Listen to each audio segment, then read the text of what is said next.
What happens when a single moment of injustice sparks a fire that can't be extinguished? The alley smelled of damp concrete and stale cigarette smoke, a narrow vein of the city where shadows clung to the walls.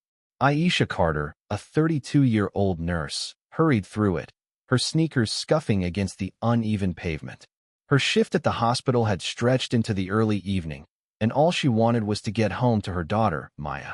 The weight of the day pressed on her shoulders, endless patience, endless demands, but she carried herself with the quiet strength of someone who'd learned to keep going, no matter what. She didn't see the patrol car at first, tucked just beyond the alley's mouth. Officer Daniel Hargrove, a man whose badge gleamed brighter than his conscience, leaned against the hood, watching her. His eyes narrowed, not with suspicion, but with something uglier, a prejudice that had festered over years of unchecked power. To him, Aisha wasn't a nurse, a mother, or a person. She was a target. "Hey you," Hargrove barked, stepping into her path. His voice was sharp, slicing through the evening's hum. Aisha froze, her heart kicking up a notch. She knew this tone, this posture.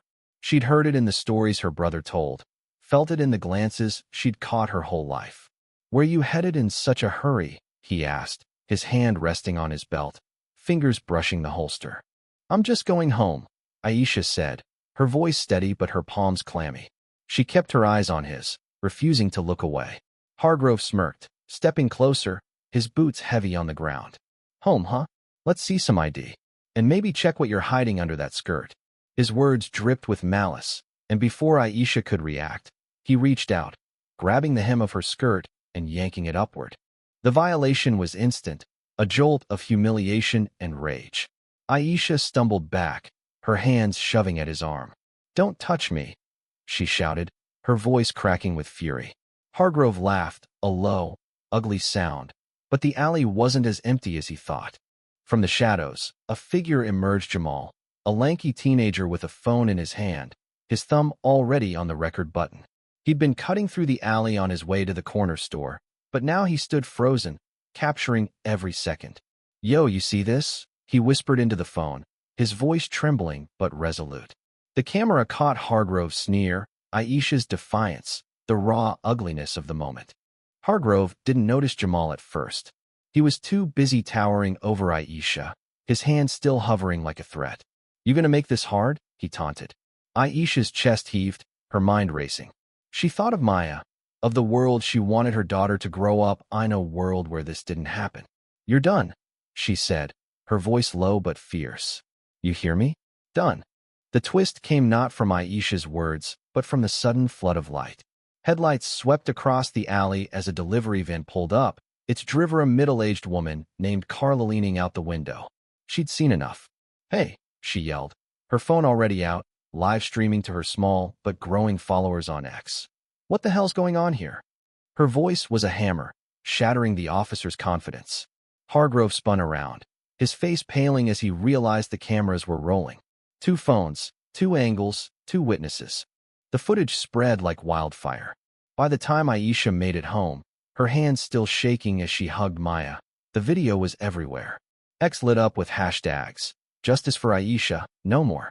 The grainy alley footage showed Hargrove's actions, his badge number clear as day.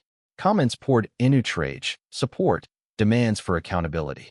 Aisha didn't know it yet, but her courage had sparked something bigger than herself. The next morning, Hargrove was called into the precinct.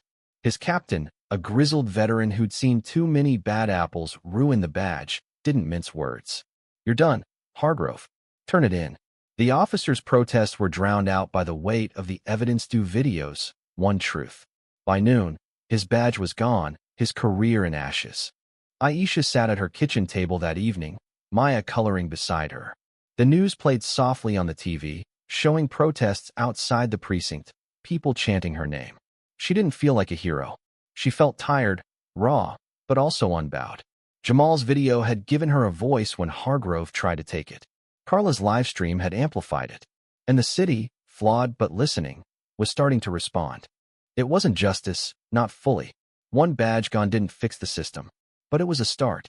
Aisha looked at Maya, her daughter's small hand gripping a crayon, and felt a flicker of hope.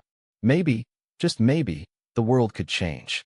One moment, One camera, one voice at a time. Yindi.